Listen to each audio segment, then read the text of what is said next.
በታንዴ የራስኛ ላይ ያለችው ነገር አስቢ።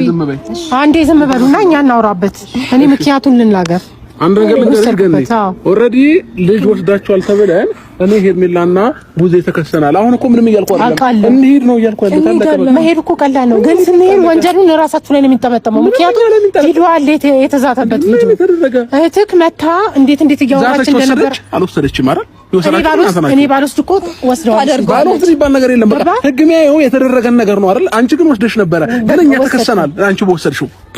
ስለዚህ ያም ሆነ አሁን እንሂድ ነው በቃ እያልኩ። አሁን እናንተ በዚህ ልክ ነገር ሲነቃባችሁ ፈርታችሁ ደንግጣችሁ ተሯሩጣችሁ ተነጋግራችሁ ይሄን ነገር ማድረገው ምንም ተገቢ አይደለም። አንድ ነገር ላስረዳ። እኛ ፈርተን ምናምን እንደዚህ አይነት ነገር ያደረግን መስሎ ከሆነ አሁን ነው መሄድ እንችላለን። ችግር የለውም።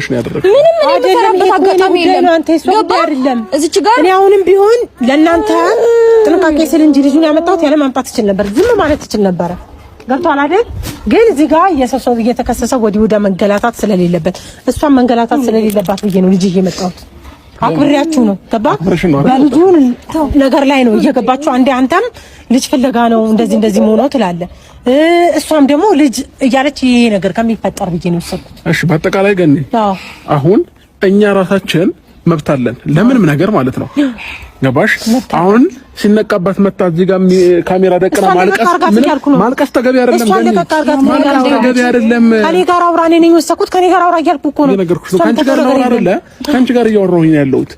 እሷ ሳታውቅ አንቺ መቼም ቢሆን ይሄ የማይመስል ነገር ነው። ማንም የሚፈርደው ነገር ነው። ገባሽ? ልጅ እኮ ከሷ ጋር የለም ከኔ ጋር ነው የነበረው አይደል እንዴ? እኔ ሄጃለሁ እዚህ ነበርኩ። አንቺን አይመለከትሽም። እኔ ከአንቺ ጋር ላወራ ፈቃደኛ አይደለሁም። ቢመለከተኝ መሰለኝ እዚህ ድረስ መጣ ልጄን አንቺን ይዘሽ የጠፋሽው ብትለኝ እኮ ቢመለከተኝ አሁንም ቢሆን ማለት ነው እኮ ያላደረኩትን ነገር እኮ ማለት ነው። አሁንም ቢሆን እኔ ከአንቺ ጋር ማውራት አልፈልግም። የጠራሁት እሱን ነው። አንቺን አስከትሎ ነው የመጣው። ችግር የለብኝም፣ ግን ላወራሽ ፈቃደኛ አይደለሁም። ሳወራሽ ማለት ነው እኔና አንቺ አፍላፊ እንድናወራም አልፈልግም። ልጅ ሳልወስድ ደግሞ ልጅ ወሰድሽ የተባልኩበትን ደግሞ ቢመለከተኝ ከዚህ በፊት ያደረግሽውን ነገር ነው ገባሽ? በምን ያደረግሽው አንተ ብትሆን ያደረጋችሁት ነገር ነው ገባ?